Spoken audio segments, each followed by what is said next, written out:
good, smoking all my dragons, divine righteous, almighty grace overachieving, never slacking. We got American breakfast versus Filipino breakfast. And I have no idea what's in a Filipino breakfast. So this is completely new to me. And we gonna get to it. Original link in the description. Here we go. Surely there's nothing better than a diner-style breakfast, right? Today we're gonna prove that. Yeah. What?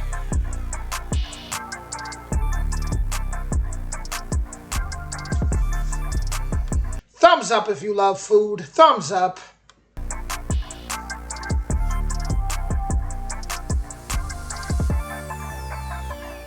So we're back in Studio B, as you can see. That was a rhyme. Look, today we have a very important conversation. There's no jokes to be had here. Last time we talked about breakfast, it was American versus a full English, which are two very, very famous breakfasts. But I want to talk about a breakfast that isn't talked about enough, and that is the Filipino breakfast. I could go on and on about it, but I'd rather show you. So with all that being said, let's make this, shall we? The tale of two breakfasts. One you might see at a diner where multiple fights may break out. Maybe someone throws a chair. We're talking about the American breakfast. You know, eggs, bacon, toast, hash browns, pancake. You know, triple carb scenario. Can it compete? Let's find out. First, let's talk about breakfast and sausage. Honestly, they're nearly impossible to mess up unless you don't watch the pan, you let it burn, and I already know there are people watching this like, oh my gosh, Josh, it's not that easy. I'm not trying to judge you, I'm just saying, you got this. Skillet, medium heat, add your bacon while the pan's still cold, keep flipping until crispy and done, and drain it on a paper towel, and that's it. And it's the same thing for sausage. If your sausages are raw, you can always sear them nicely on all sides, then pour in a splash of water to lightly boil them to get the internal of the sausage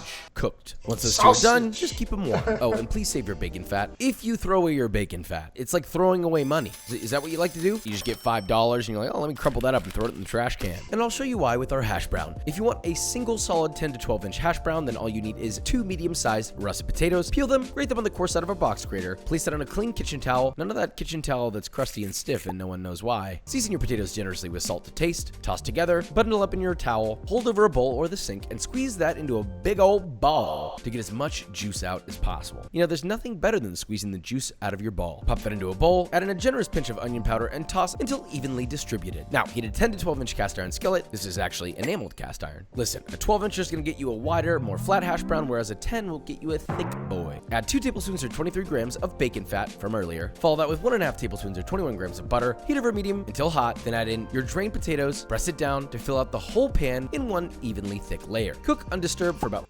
That sounds like a lot. Sounds like a lot. It does. It's probably a lot more simple than it looks, though.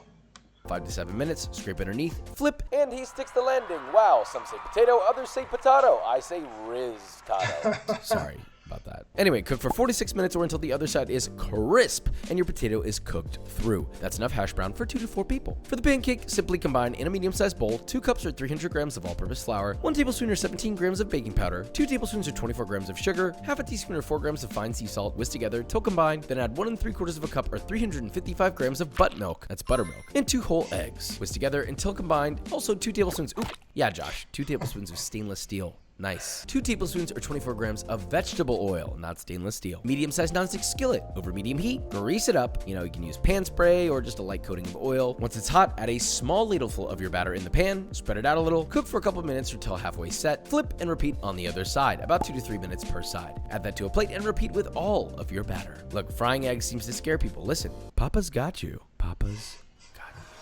Heat 3 tablespoons of vegetable oil or olive oil in a nonstick pan. Heat over medium until very hot. Crack in no more than about 3 eggs at a time. Season to taste with salt. And once the white begins to set, baste the hot oil on the uncooked white. Once puffed and the white is fully cooked and the yolk is still runny, it's done. I'd say 1 to 2 eggs per plate and then just do the math on how many plates you're making because frankly, I don't like math and I'm delegating that task to you. Very sorry. Love you I don't like math either, brother.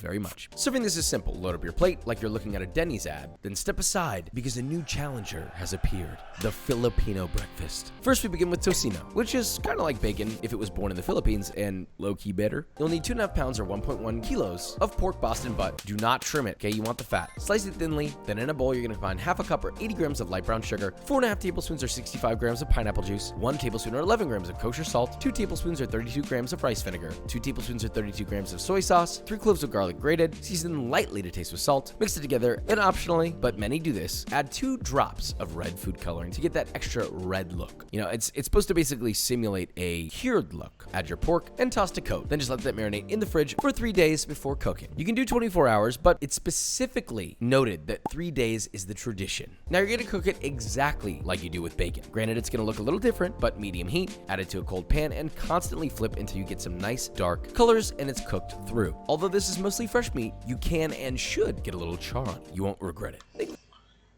Look like it, for some reason it's reminding me of the Chinese buffet right now.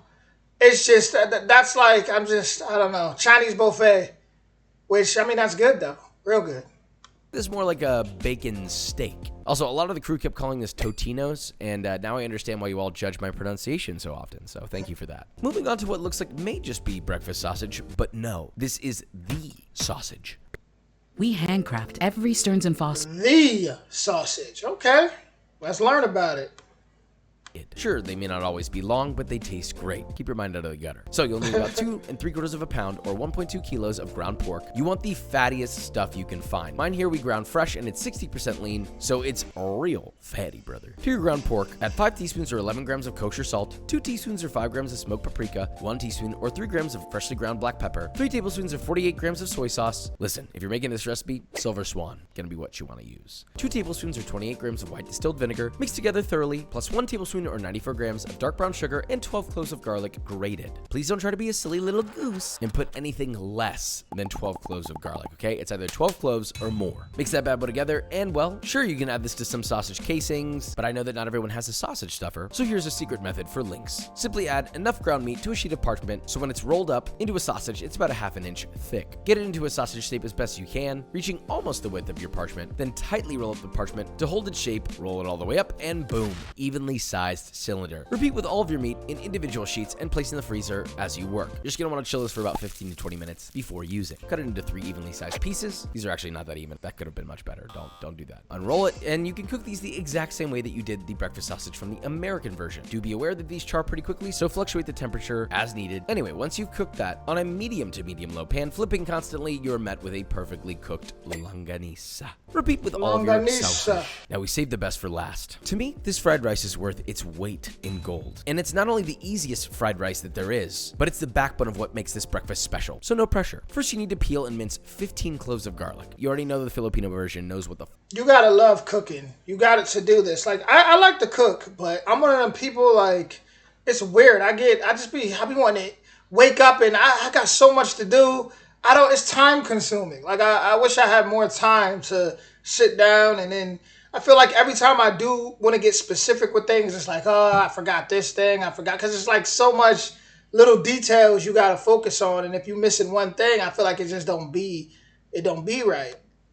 up, considering the sheer amount of garlic. You're also going to need 4 cups or 560 grams of cooked rice, which has been chilled overnight in the fridge. I've said it before, you use fresh cooked hot rice in fried rice, then you're going to make me sob uncontrollably for hours, so just please don't do that. Heat 4.5 tablespoons or 54 grams of vegetable oil in a large wok over medium-low heat, and before it starts to get hot, immediately add 3/4 of your minced garlic. Let that come up to heat, it'll begin gently cooking, and then a light fry, and you're just going to constantly stir that for 2 to 4 minutes, or until the garlic is toasted to a light golden brown. Strain your garlic out and drain on a paper towel and set aside about 1/4 of that crispy garlic to use as garnish later. Add the garlic oil back to your wok so you can go to Poland. Let me provide a little context. That is a Lil Yachty reference, okay? I did that joke recently and it went over a lot of people's heads. Heat that bad boy over high heat, add in your rice, season generously with salt to taste. I guess you could add a little if you want. Toss and stir fry constantly until your rice is heated through and you got a few crispy boys in there. Now add your fried garlic back, not including the reserved amount you set to the side. Again, taste for salt levels, adjust as needed. Toss to fully incorporate everything. Cut off the heat, add your remaining raw garlic. Toss until evenly distributed, and now you have a double-purpose garlic fried rice. Both raw and fried, combining their powers to create something truly special. Now pop that bad boy onto a plate, add on all your elements. Tocino, longanisa, fried eggs, garnish that rice with some thinly sliced green onion if you're feeling a little naughty. And well, that's actually it. And for those wondering, this rice is called. We have 2 gorgeous breakfasts and only 1 winner. Enough talk, let's taste. So we have 2 beautiful breakfasts, the American and our beloved Filipino. Who y'all think gonna win? First, the American, we get a little hash brown, maybe a little bit of bacon. Look, if you've ever been to Denny's, it's like that, but on crack. It's great. The pancake, I mean, it's everything you want. I want to introduce you to something special. Garlic fried rice should be a part of every healthy start to the day. I'm in another plane of existence. This has depth. It's garlicky, it's savory, but it's also simple. I can eat this whole thing of rice and I'm gonna probably feel good. Now moving on, longanisa. Made from scratch. I'm not gonna lie, it's very garlicky. It's sweet, it's salty, it's got that umami. Hey, tocino. Unless you got a really good bacon, this is a step above. This to me is more exciting. I'm gonna dream about this. It's time for a change, but it's also time for Christian to come and taste test. Oh, this is Christian. Hi, everybody. This man is responsible for many, many good things on the burger show. And if you ever saw our cookbook delivery service, he was our maitre d'. Oui, baguette. I don't need this fork. So here we go. Eric, this looks like Filipino breakfast. Is that what you brought me here for? I drove all the way from Cyprus for this? Hell yes. So we got longanisa. Oh, is that scratch-made tocino? Yes. Oh, you have to have that garlic fried rice. Check out this technique. Make a little mount, scoop, and shovel. So I get a little bit of this protein ready. Go rice, grab that protein. You see sauce on here? Because I do. Egg yolk. Oh, man. 10 out of 10 recommend. Good Lord, high praise. 10 out of 10. He was supposed to try this, but that's okay. Thank you, Christian. Thank you, everybody. If you're looking for a new experience in the breakfast world, Filipino breakfast is where you should be, and I think it's where you should have always been. But you want to know where you also should have been? B-roll.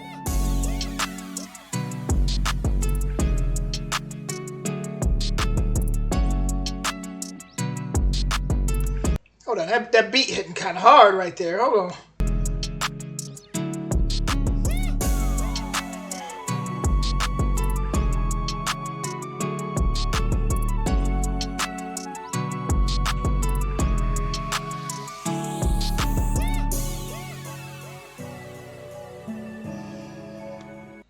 Okay. So personally, I don't eat big breakfasts, but you know, if I'm vacationing, if I'm chilling, I definitely want to give that Filipino breakfast a try.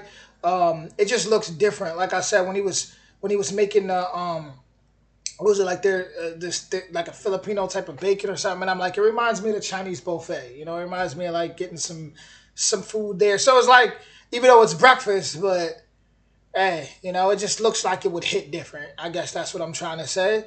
So I would definitely want to try that Filipino breakfast for sure. And if you've tried both, let me know how you feel in the comments. Which one do you feel like is better? And put me on game. With that being said, original link in the description, and I'll be back with more soon. Much love.